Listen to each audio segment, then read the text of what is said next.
ఒక్కడుగా బయలుదేరి శూన్యం నుంచి సునామీ సృష్టించి తెలంగాణ సాధించిన మహానాయకుడు కేసీఆర్. ఇది ఏ రాజకీయ మరుగుజ్జు అవునన్నా కాదన్నా ఇవాళ మోకాలెత్తున్నోడు ఎగిరెగిరి పడ్డా వానపాములు నాగుపాములై గుసగొట్టినట్టు యాక్టింగులు చేసినా కేసీఆర్ ఆనవాళ్ళు చెరిపేస్తామని ఎన్ని డైలాగులు కొట్టినా చరిత్ర చెరిపేయలేని సత్యమైంది అంటే కేసీఆర్ లేకపోతే ఈ గులాబీ కండువానే లేకపోతే ఈ తెలంగాణ రాష్ట్రమే లేదు అనేది అక్షర సత్యం.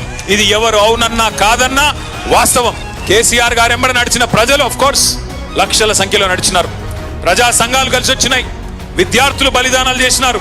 కానీ కేసీఆర్ నడుం బిగించి మొదటి అడుగు వేయకపోతే ఆ తర్వాత 14 ఏళ్ల చరిత్రనే లేదు. కానీ ప్రారంభించినాడు ఏముండే? మనీ పవర్ లేదు, మజిల్ పవర్ లేదు, కులబలం లేదు, ధనబలం లేదు, చూపెట్టే మీడియా లేదు. ప్రతికూల శక్తులన్నీ తెలంగాణ వద్దని కోరుకునే శక్తులందరూ హైదరాబాద్ లోనే అడ్డాబెట్టి ఎట్లా నడుపుతావో చూస్తాం, తొక్కి పారేస్తాం నిన్ను అని ఒకవైపు హుంకరించడాలు, మకల ఉట్టింది పుబ్బల పోతది అని శాపనార్థాలు.